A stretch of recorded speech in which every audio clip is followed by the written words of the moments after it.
वायु प्रदूषण देश की एक बड़ी समस्या साबित होता जा रहा है। दिल्ली के हालात सभी के सामने हैं।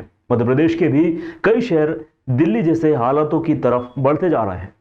देश भर में वायु प्रदूषण की समस्या से निपटने के लिए केंद्र के नए प्रोग्राम सामने आए हैं। केंद्र सरकार ने राष्ट्रीय स्वच्छ वायु कार्यक्रम यानी NCAP के तहत वर्ष 2026 तक वायुमंडल में प्रदूषणकारी कणों एवं पर्टिकुलर मैटर या PM के स्तर में 40% तक की कमी लाने का नया लक्ष्य तय किया है, जबकि साल 2024 तक वायुमंडल के इन कणों के प्रदूषण को 20 से 30% तक कम करने का लक्ष्य रखा गया था। केंद्र द्वारा आयोजित इस प्रोग्राम को सभी बड़े शहरों में बेहतर तरीके से लागू करने के लिए जगह जगह कार्यशालाएं आयोजित की जा रही हैं। बुधवार को केंद्र सरकार के अधिकारियों की मौजूदगी में इंदौर में वर्कशॉप आयोजित की गई। इसमें इंदौर का प्रतिनिधित्व निगम कमिश्नर शिवम वर्मा ने किया। वर्कशॉप में निगम कमिश्नर शिवम वर्मा ने अपने संबोधन में यह विश्वास दिलाया कि इंदौर वायु गुणवत्ता में सुधार के लिए प्रतिबद्ध है। केंद्र के अधिकारियों ने बताया कि NCAP प्रोग्राम के तहत वायु प्रदूषण को कम करने के लिए शहर आधारित कार्य योजना तैयार की जाती है। इसमें वायु गुणवत्ता को मजबूत करना, वाहनों व उद्योगों में होने वाले उत्सर्जन को कम करना तथा जन जागरूकता पैदा करने का कार्यक्रम शामिल है। इसके लिए हर शहर के लिए वहां की भौगोलिक परिस्थितियों के लिहाज से प्लान बनाया गया है। इंदौर के लिए भी ऐसी ही प्लानिंग की जा रही है। इंदौर न सिर्फ जल में, धरती पे, बल्कि वायु में भी सबसे स्वच्छ शहर है पूरे देश में। तो आपने आगे देखा भी होगा कि इंदौर किस प्रकार अपनी स्वच्छता में निरंतर कार्रवाई करता है और हमेशा स्वच्छ बने रहने के प्रयास कर रहे हैं।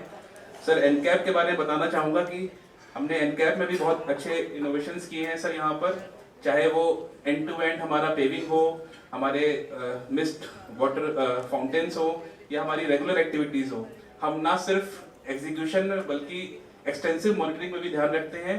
और पोल्यूशन कंट्रोल बोर्ड के अलावा जो सम्मानित इंदौर के नागरिक हैं, उनके सहयोग से हम निरंतर इसको और बेहतर करने का प्रयास करते रहते हैं। मतलब निकाल सकता है, बट सामान्य रूप से जो उसका मूल जो उसका जहाँ था कि स्वच्छता के संबंध में था कि कोई आदमी अगर गंदा मतलब गंदगी साफ कर रहा है तो वो गंदा है, एक बार इस तरह की भावना भी लोगों में थी।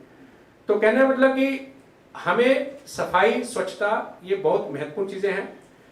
जैसे जैसे साइंस का विकास हो रहा है, जैसे जैसे इंदौर ने पिछले 20 साल के अंदर, मैं लगभग 25 साल हो गया मुझे मध्य प्रदेश में आए हुए नौकरी करते हुए। सबसे पहला मेरा पोस्टिंग जो है वो जबलपुर इंदौर डिवीजन में ही रही है 2 पोस्टिंग। झाबुआ में प्रोफेसर था, बुरहानपुर में मैं SDM था।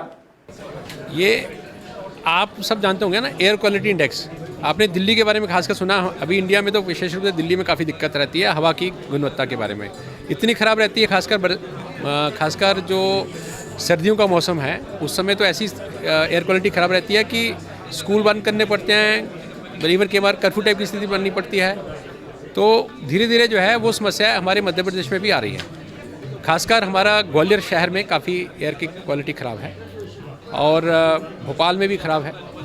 और इंदौर, उज्जैन, देवास, ये तीनों जो ट्रायंगल में हैं, इनमें भी आसपास काफ़ी इंडस्ट्री हैं, तो काफ़ी संवेदनशीलता है ये क्षेत्र में भी। जबलपुर में भी एयर क्वालिटी ख़राब है। तो हमारे मुख्य रूप से हमने 7 ऐसे शहर चिन्हित किए हैं मध्य प्रदेश में जिनमें एयर क्वालिटी की समस्या बन रही है। तो हम लोग जो हैं जितनी जल्दी इसमें जागें, जितनी जल्दी हम इसके प्रति जागरूक हों उतना अच्छा है। हम दिल्ली जैसे हालात तक ना पहुँचे उससे पहले ही हम लोग इस स्थिति को हम लोग भांप लें, और इस उद्देश्य से हमारी ये कार्यशाला है। और इस कार्यशाला में हमने संबंधित नगरों के जो प्रशासनिक अधिकारी हैं उनको बुलाया है, पोल्यूशन कंट्रोल बोर्ड के लोगों को बुलाया है, भारत सरकार के जो पर्यावरण से जुड़े विभाग लोग उनको बुलाया है। वायु की गुणवत्ता सुधारने के लिए क्या क्या काम हो सकते हैं, क्या क्या तकनीकें हैं, क्या क्या टेक्नोलॉजीज़ हैं, उसके लिए हमने IITs वगैरह के प्रोफेसर्स को बुलाया है, NITs के प्रोफेसर्स को बुलाया है। और इसके अलावा और भी नागरिक भी कुछ हमारे साथ जुड़े हैं। तो अपना उद्देश्य यह है कि हम इन 7 शहरों के लिए कोई अच्छा प्लान एयर क्वालिटी इंडेक्स को सुधारने का बनाएं, जिससे हमारी स्थिति अच्छी बनी रहे। ये नेशनल क्लीन एयर प्रोग्राम जो गवर्नमेंट ऑफ इंडिया ने सारे स्टेट्स की सहायता से नॉन कंटेनमेंट सिटीज़ जहाँ पे पोल्यूशन लेवल्स ज़्यादा हैं उसका एक प्रोग्राम है जिसमें कोऑर्डिनेशन है स्टेट और सेंट्रल की एजेंसीज़ का, रिसोर्सेज सेंट्रल गवर्नमेंट से फंड्स हैं और बहुत सारी भारत सरकार की जो अलग अलग स्कीम्स हैं उनके फंड्स का कन्वर्जेंस के साथ में हर शहर के एक्शन प्लान्स हैं जिसमें काम हो रहा है ताकि वायु की गुणवत्ता में सुधार हो सके। नहीं, इंदौर का शहर का प्लान है जो हमारे सोर्सेज जो कंट्रीब्यूट करते हैं, चाहे वो रोड डस्ट हो, ट्रैफिक से रिलेटेड जो पोल्यूशन होता है, वेस्ट से रिलेटेड जो पोल्यूशन होता है, तो जितने भी सोर्स हैं उनका अध्ययन करके किन सोर्सेज में हमें काम करने की ज़रूरत है और कौन कौन से एक्शंस हैं, चाहे वो इंफ्रास्ट्रक्चर डेवलपमेंट हो, चाहे वो इन्फोर्समेंट रिलेटेड हो या टेक्नोलॉजी रिलेटेड हो, क्या क्या इंटरवेंशन हम कर सकते हैं, उसका एक डिटेल प्लान हर शहर का, जिसमें इंदौर भी शामिल है, बने हुए हैं। और उसमें सभी संस्थाएं जो हैं, नगर निगम इंदौर है, पोल्यूशन कंट्रोल बोर्ड है, रोड ट्रांसपोर्ट डिपार्टमेंट्स हैं, ये सारे मिलकर के उसमें काम कर रहे हैं। मां के प्रति बेटे का स्नेह वाला यह प्रसंग शायद धार्मिक राजधानी उज्जैन में पहली बार देखने को सामने आएगा। भागवत कथा में मां के चरणों का श्रृंगार, सर्जरी व समर्पण का या युग की धरातल पर कुछ खास रहेगा। दरअसल सांदीपनी नगर ढांचावन पुरानी टंकी के पास अखाड़ा ग्राउंड परिसर में आयोजित 7 दिवसीय भागवत कथा का आयोजन 14 मार्च से 21 मार्च तक किया जा रहा है। कथावाचक परम पूज्य अंतर्राष्ट्रीय आध्यात्मिक गुरु श्री जितेंद्र जी महाराज के मार्गदर्शन में धार्मिक आयोजन संपन्न किया जा रहा है। 20 मार्च को यहां बेटा रौनक गुर्जर अपनी मां के चरणों के श्रृंगार हेतु 19 मार्च को सर्जरी करवा चुके हैं। उनकी स्क्रीन का प्रत्यारोपण किया गया है। अब इस चर्म से मां के लिए चरण पादुकाएं तैयार हो रही हैं। 20 मार्च को कथा स्थल में भक्तों के बीच आयोजक रौनक गुर्जर अपने चर्म से निर्मित चरण पादुका पूर्ण आस्था के साथ अपनी माता को अर्पित करने पहुंचे। 19 मार्च को एक ऑपरेशन के बाद बेटे ने अपनी शरीर से मां की चरण पादुकाओं के लिए चमड़ी का महादान अर्पित कर दिया। वहां मौजूद भक्तों को इस बात का अंदाजा भी नहीं था कि इस तरह का दृश्य भी उनको देखने को मिल सकता है। जी हां, रौनक गुर्जर अस्पताल से सीधे कथा स्थल एम्बुलेंस से पहुंचे। वहीं उनका जख्म काफी गहरा था। आप सोच सकते हैं कि कितना दर्द होगा, लेकिन माता के प्यार में जैसे ही मंच से कथावाचक जितेंद्र जी महाराज अपने शब्दों से बयां कर चरण पादुका की जानकारी दी, रौनक गुर्जर ने जैसे ही अपनी माता को चरण पादुका अपने हाथों से पहनाई, उनका पाद पूजन किया गया। माता सहित मौजूद भक्त सहम से रह गए। रौनक की माता व कई महिलाओं की आंखें नम हो गई। कलयुग में भी माता पिता के सेवक श्रवण की याद को एक बार फिर से ताजा कर दिया। यहाँ परिसर में मौजूद महिला पुरुषों ने कहा कि रौनक गुर्जर अपनी मां के लिए श्रवण का रूप जन्म लिए हैं, जिन्होंने माता के प्रति अपनी भावना व्यक्त की। श्रवण कुमार की याद को ताजा किया। रौनक गुर्जर की माता का नाम श्रीमती नीरूला गुर्जर है। सबसे बड़ी बात, बेटे के द्वारा दिए जाने वाले उपहार की उन्हें कोई जानकारी ही नहीं थी।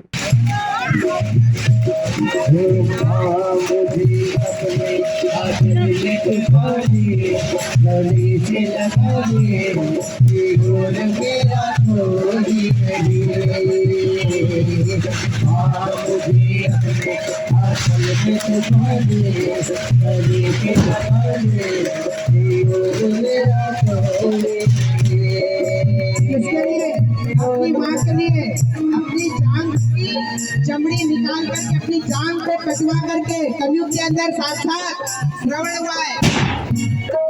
कोई अपनी प्रेमिका के लिए हाथ काट लेता है, कोई अपनी प्रेमिका के लिए, कोई पत्नी के लिए हाथ काट लेता है, कोई अपनी बीवी के लिए पाँव काट लेता है।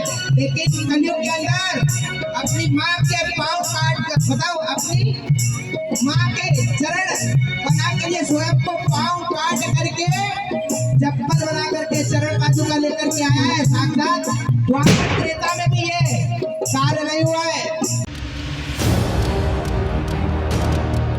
इंदौर नगर पालिका निगम ने सिंगल यूज प्लास्टिक या अमानक स्तर की पॉलीथीन का इस्तेमाल करने वालों के खिलाफ मोर्चा खोल दिया है।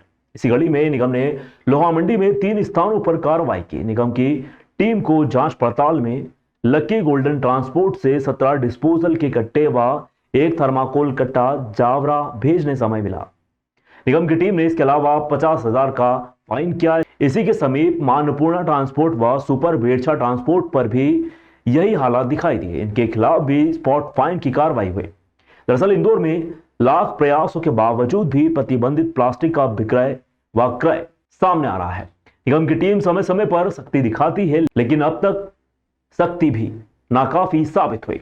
हालांकि नए कमिश्नर शिवम वर्मा ने सतत रूप से इस अभियान को जारी रखते हुए बात की है। कौन कौन से और पॉलीथिन भी है क्या?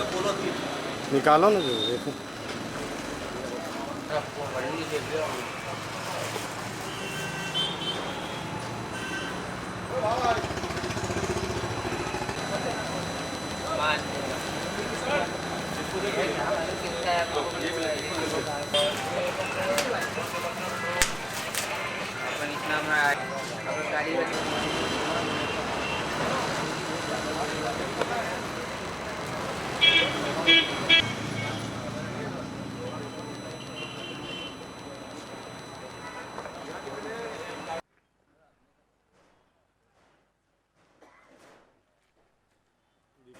इसलिए माननीय आयुक्त महोदय द्वारा सख्त निर्देश दिए गए थे कि शहर में जो प्रतिबंधित डिस्पोजल है वो उस पर आप लोग कार्रवाई कीजिए, जिसके परिणाम आने चाहिए।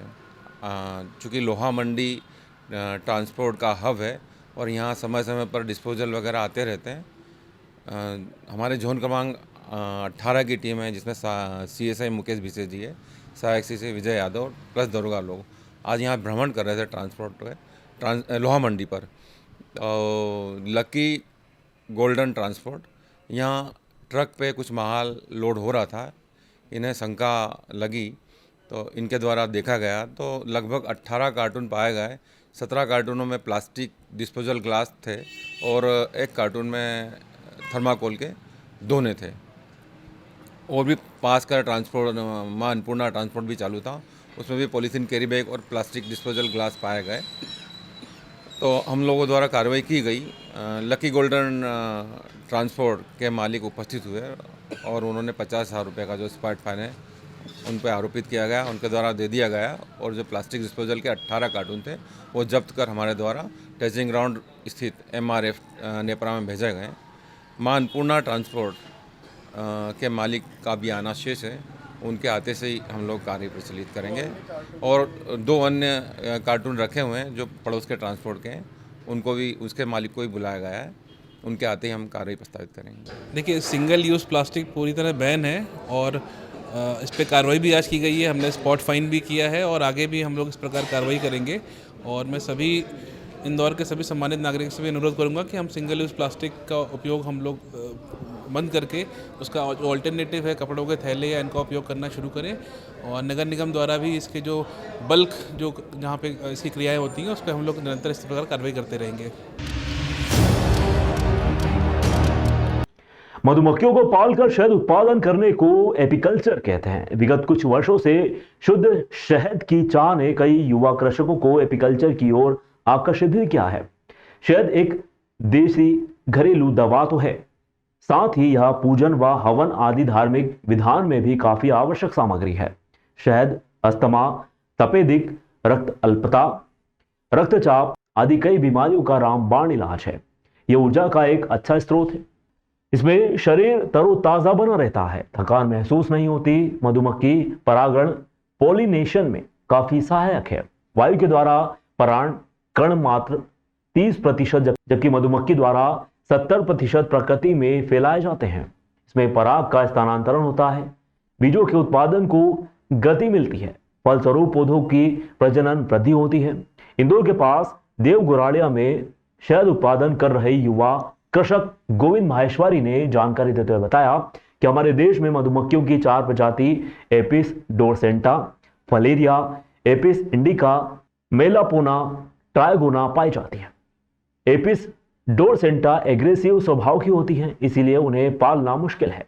व्यवसायिक दृष्टि से अच्छी मात्रा में शहद उत्पादन के लिए इटली की प्रजाति एपिस मेलिफेरा सर्वश्रेष्ठ बताई गई है। ये एक साल में औसत 50 से 60 किलो शहद एक छत्ते में एकत्रित करती है। इटालियन प्रजाति होने पर भी हमारे देश का वातावरण इसके लिए अनुकूल है। मधुमक्खी को बिना नुकसान पहुंचाए शहद उत्पादन करने में एपीकल्चर काफी अच्छा तरीका है। एपीकल्चर में एक बॉक्स में कुछ फ्रेम होती हैं, इसमें कोम्ब की आकृति होती है, इसमें मधुमक्खी आराम से रहती हैं। इटालियन मधुमक्खी एक दोस्ताना व्यवहार वाली मक्खी होती है। एक बॉक्स में लगभग 10,000 तक मक्खियां रह सकती हैं। एक बॉक्स की कीमत 5,000 रुपए होती है, जो ज्यादा महंगी नहीं होती। हमारे देश में मधुमक्खी पालन के लिए बॉक्स में रेनबो पैटर्न बड़ा प्रचलित है। इसमें इंद्रधनुष के आकार में कोम्ब होते हैं। मध्य में बच्चों के लिए जगह होती है। बाहर की तरफ सिपाही मधुमक्खियां होती हैं जो छत्ते की सुरक्षा करती हैं। साफ सफाई हेतु भी कुछ मक्खियां होती हैं।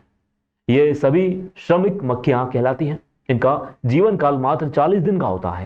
केवल रानी मक्खी अधिकतम 4 से 5 साल तक जीवित रहती है। हर एक छत्ते में सिर्फ एक ही रानी मक्खी होती है। इसका काम केवल प्रजनन करते हुए मधुमक्खियों की जनसंख्या वृद्धि करना रहता है। रानी का आकार अन्य मधुमक्खियों से थोड़ा सा बड़ा होता है। प्रतिदिन अंडे देना इनका काम होता है। राम राम सबको। देखिए, अक्सर लोग मेरे से पूछते हैं आपको मधुमक्खी नहीं काटती। वास्तव में मधुमक्खी काटती नहीं है, मधुमक्खी मारती है डंक।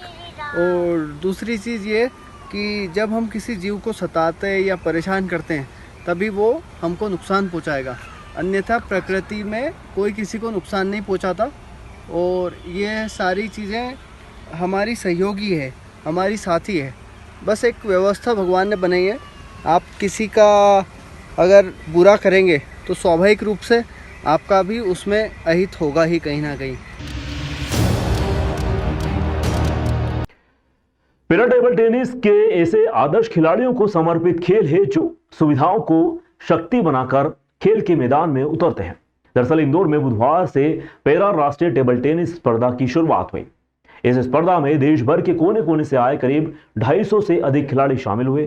देश भर के दिव्यांग खिलाड़ी यहां अपना जोहर दिखा रहे हैं। शारीरिक बाधाओं को चुनौती देते हुए अपना टैलेंट दुनिया के सामने रखते हैं। किसी का हाथ नहीं है तो कोई पैरों से लाचार है, लेकिन हर बार जीत जीवटता की ओर चलता है। विजयी वो सोच होती है जो इनके भीतर आत्मविश्वास जगाती है। इंदौर इस स्पर्धा की कई बार मेजबानी भी कर चुका है। इस साल भी इंदौर इसी सिलसिले को निभा रहा है। खास बात तो यह है कि इस स्पर्धा के लिए इंदौर का माहौल अनुकूल माना जाता है, क्योंकि यहाँ की मेजबानी इन खास मेहमानों के लिए यादगार बन जाती है। इस स्पर्धा में कई राष्ट्रीय खिलाड़ी भी शामिल हो रहे हैं, जबकि विजेता खिलाड़ी अंतर्राष्ट्रीय स्तर पर अपने अंकों को बढ़ाएंगे।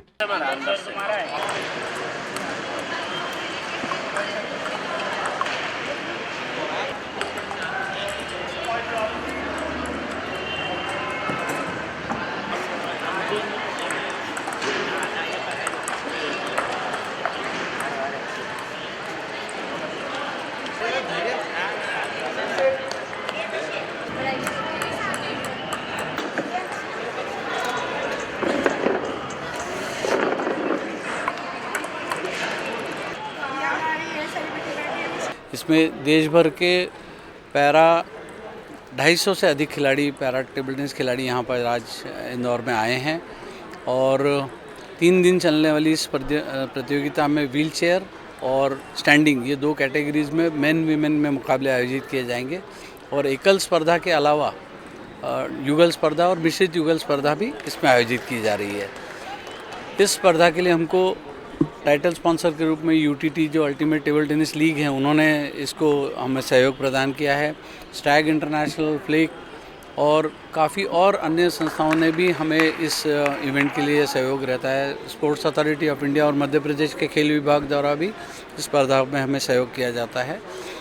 और अंतर्राष्ट्रीय पदक विजेता भाविनाबेन पटेल, जो कि ओलंपिक और कॉमनवेल्थ की मेडलिस्ट है, फिर सोनल पटेल जो ओलंपिक पार्टिसिपेंट है और कॉमनवेल्थ मेडलिस्ट है, और संदीप डांगी जो एशियन गेम्स में मेडलिस्ट हैं, ये भी इस स्पर्धा में शिरकत कर रहे हैं। इसमें राष्ट्रीय चैम्पियनशिप के विजेताओं को ट्रॉफीज, मेडल हम प्रदान करेंगे। और भारतीय टेबल टेनिस महासंघ के महासचिव 8 बार के राष्ट्रीय विजेता और अर्जुन अवार्डी कमलेश मेहता जी कल इंदौर आने वाले हैं। उनके हाथों पुरस्कार वितरण समारोह कल होगा। और जो विजेता खिलाड़ी रहेंगे उनको अंक दिए जाएंगे उनकी नेशनल रैंकिंग को इम्प्रूव करने के लिए, क्योंकि आने वाले मंथ में जब ओलंपिक के, पैरा ओलंपिक के क्वालिफिकेशन होंगे तो इस अंकों के और उनके स्थान के आधार पर उनको पार्टिसिपेशन के अवसर इस स्पर्धा के लिए मिलेंगे। इंदौर में आगामी 30 मार्च को रंग पंचमी का पर्व परंपरागत रूप से हर्षोल्लास के साथ में मनाया जाएगा। इस दिन शहर के निर्धारित मार्गों से रंगारंग गेर भी निकाली जाएंगे। पूरा शहर रंगों से सराबोर रहेगा।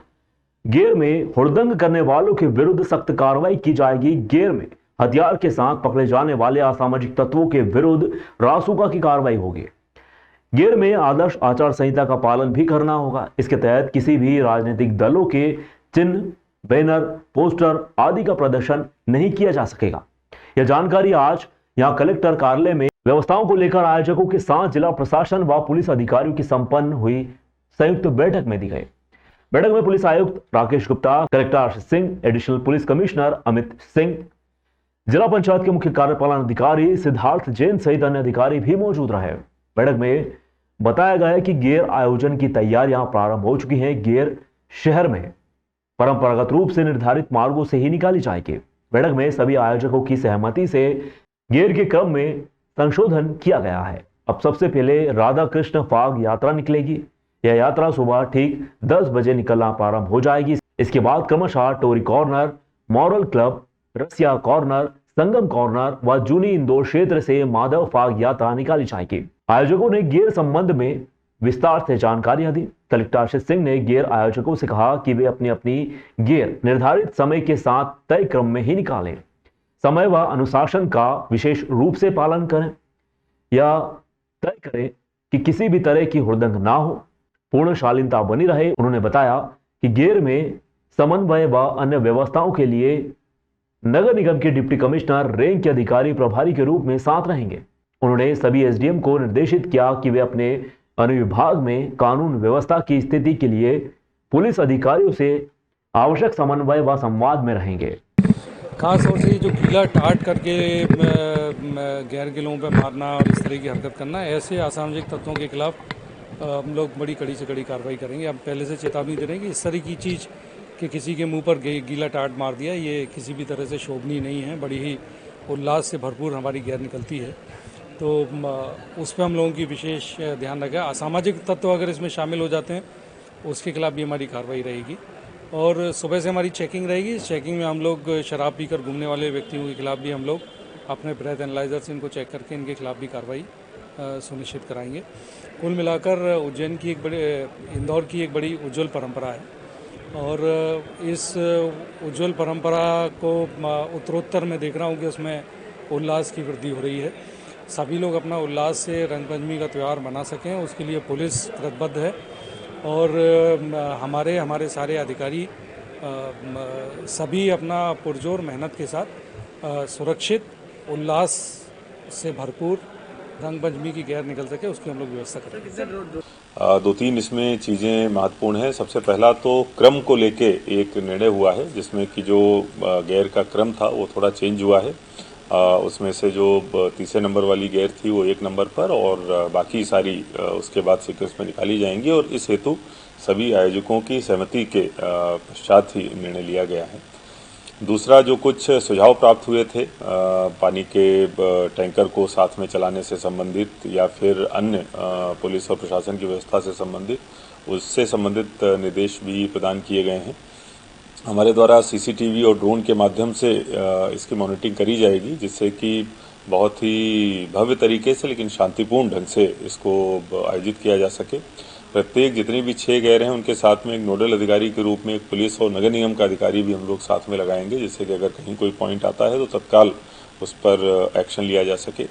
विगत दिवस में कुछ इस तरीके की घटनाएं भी देखी गई थी कि चाकू या इस प्रकार की कोई चीज़ लेकर कुछ लोग उसमें यात्रा में शामिल हुए थे जो पूरी तरीके से अस्वीकार्य है और इस संबंध में निर्देश प्रदान किए गए। अगर कोई भी ऐसा व्यक्ति वहां पर ऐसा करता दिखाई पड़ेगा तो सीधे उसके विरुद्ध में NSA रासुका लगाई जाएगी जिससे कि एक कड़ा मैसेज दिया जा सके।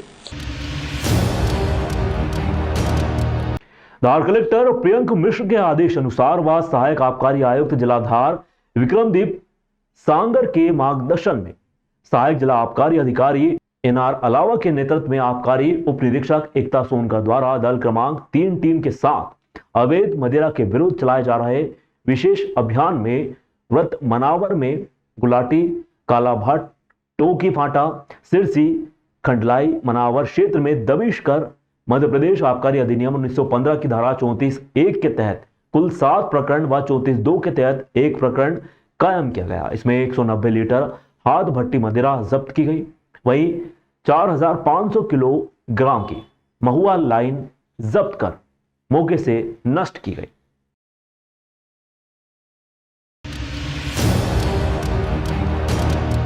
श्री राम कथा के कथावाचक बनारस के आचार्य चंद्रकांत चतुर्वेदी ने मानस गंगा के प्रसंग में बताया कि इंसानियत से बड़ा कोई धर्म ही नहीं होता। मनुष्य को हमेशा दया भाव रखकर जीवन जीना चाहिए, मन को पवित्र रखना चाहिए, किसी को खराब शब्द नहीं बोलने चाहिए, सोच समझ कर बोलने में ही फायदा है। गलत शब्द महाभारत कर देते हैं, इसीलिए सभी को प्रेम पूर्वक बातें करनी चाहिए। श्री कृष्ण विवाह का प्रसंग सुनाया, जिसे पंडित जी ने विवाह संपन्न करवाया। पूरा पंडाल कृष्णमय हो गया।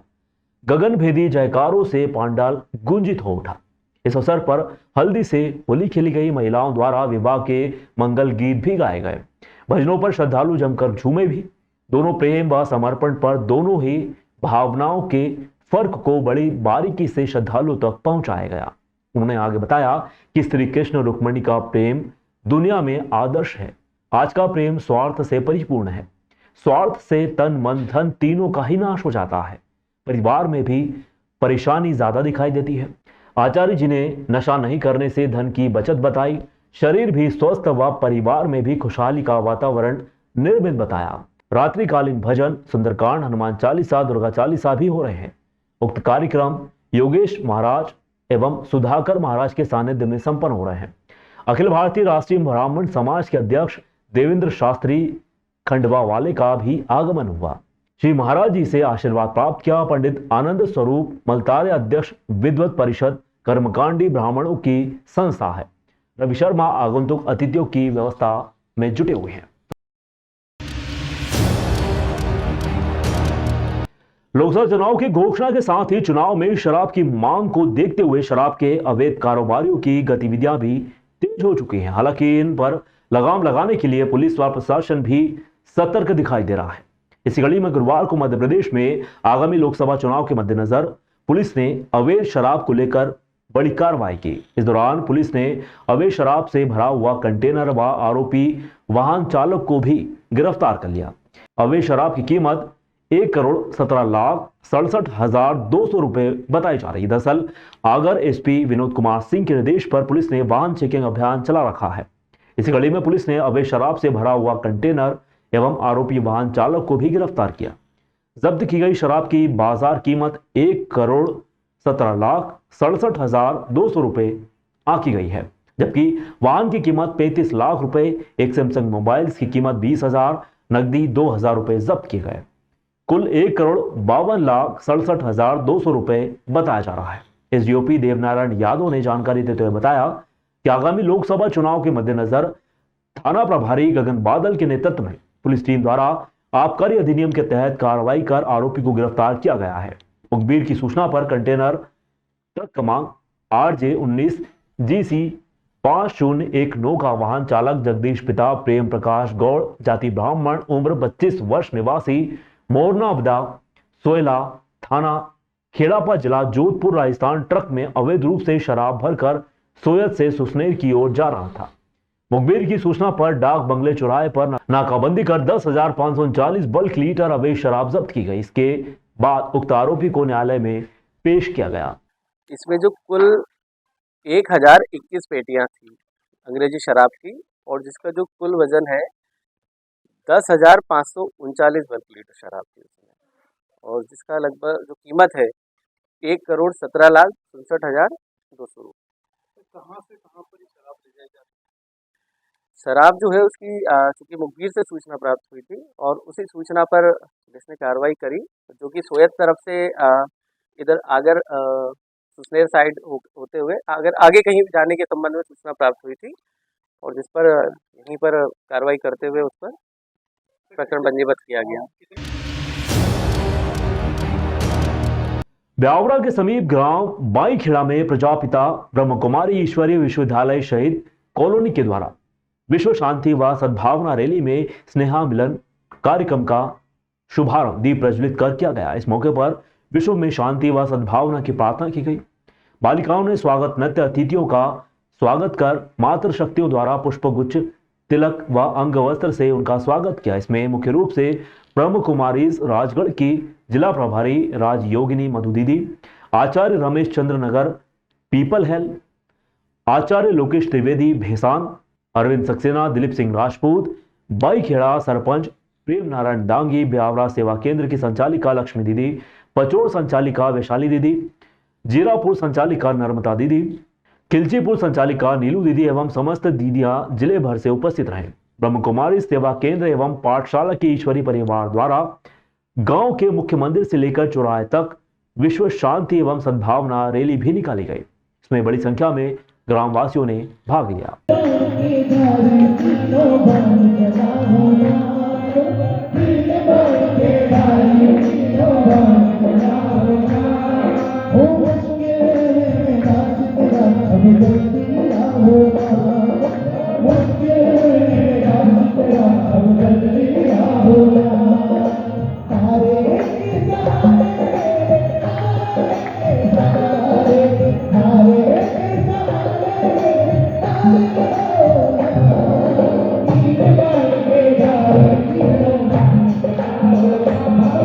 प्रजापिता ब्रह्मा, जिसके लिए कहा है कि ब्रह्मा जो थे वो सृष्टि के रचयिता थे, तो परमपिता परमात्मा शिव प्रजापिता ब्रह्मा के माध्यम से सृष्टि रचने का कार्य करते हैं।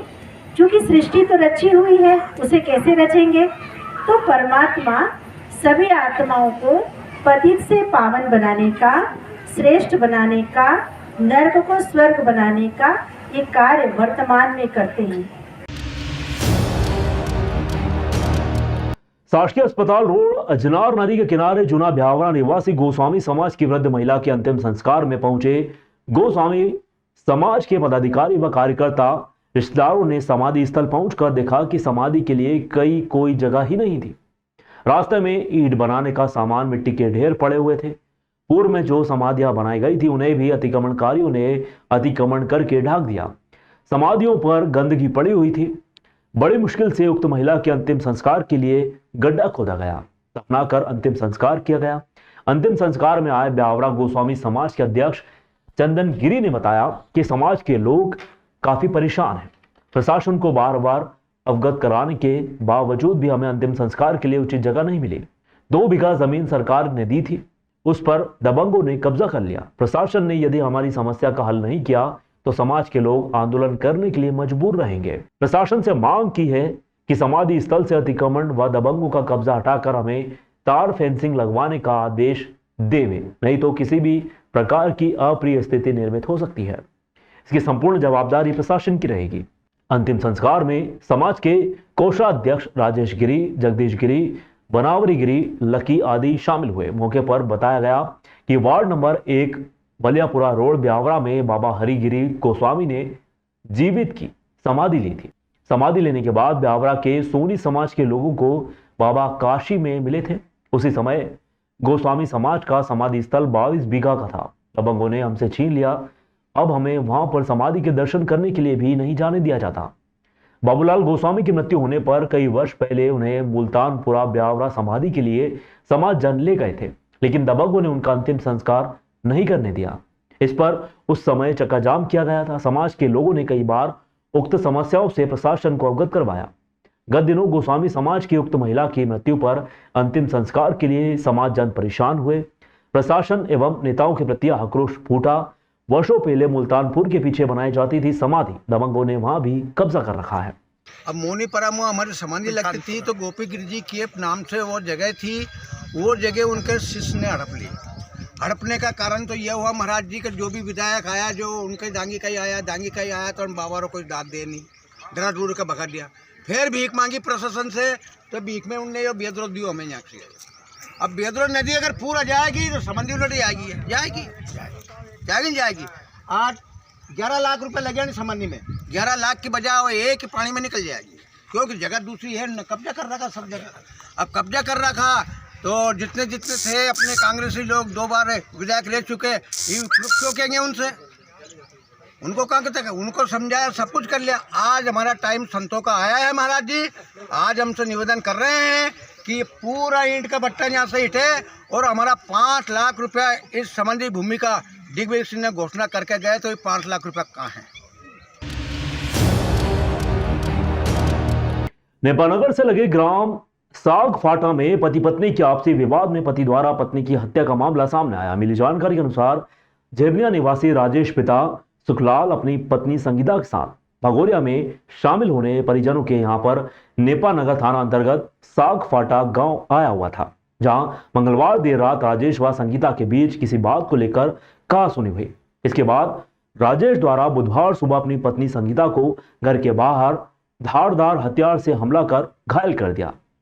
रिश्तेदारों द्वारा घटनास्थल पर पहुंचने पर उनके द्वारा संगीता को मृत अवस्था में पाया गया। इसकी सूचना उनके द्वारा नेपा नगर थाने में दी गई। नेपा नगर पुलिस द्वारा घटनास्थल पर पहुंचकर जांच कर पंचनामा बनाया गया, विवेचना प्रारंभ कर दी गई है। पुलिस द्वारा बताया गया कि राजेश एवं संगीता के बीच में किसी बात को लेकर कहासुनी हुई थी। इसके बाद राजेश द्वारा संगीता पर हमला कर उसे घायल कर दिया। इसमें संगीता की घटनास्थल पर ही मौत हो गई। मामले में संज्ञान लेते हुए नेपा नगर थाना प्रभारी ज्ञानू जायसवाल द्वारा तत्काल कार्रवाई करते हुए आरोपी राजेश पिता सुखलाल को तत्काल गिरफ्तार कर नेपा नगर पुलिस अभिरक्षा में लेके पहुंचे, जहां उससे पूछताछ की जा रही है। वहीं मृतिका संगीता के शव का पोस्टमार्टम कर परिजनों को सौंप दिया गया। सागफाटा में एक महिला के हत्या की सूचना मिली थी, सरपंच के द्वारा बताया। मौके पर जाकर देखा तो वहाँ जो है मास्टर बारेला के खेत में मृतिका संगीता पति राजेश की डेड बॉडी रहने वाली, ये जो झिरनिया की है, झिरनिया महुट फाटा की, उसकी बॉडी मृत अवस्था में थी। जाकर फिर पता किया तो पता चला कि राजेश जो उसका पति है, ये कल से दोनों निकले थे और घर नहीं पहुंचे। तो इनके परिजन तलाश करते हुए आए और इन्होंने बताया कि इसका जो पति है राजेश, इनका दोनों का विवाद चल रहा था। इसी विवाद के चलते उसके पत्थर से कुचल के राजेश ने हत्या कर दी। आज के बुलेटिन में फिलहाल इतना ही। अगले अंक में फिर होगी मुलाकात, तब तक के लिए नमस्कार।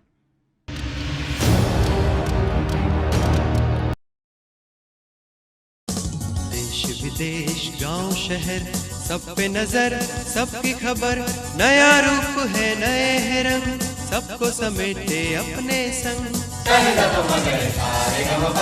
आपका अपना शहर का सपना दैनिक अवंतिका, दैनिक अवंतिका, दैनिक अवंतिका। राजनीति फिल्मी बातें सब कुछ ही हम इसमें पाते। घर होटल ऑफिस या दफ्तर, क्लर्क प्यून या हो फिर अफसर, सबका चहेता सबका प्यारा दैनिक अवंतिका, दैनिक अवंतिका।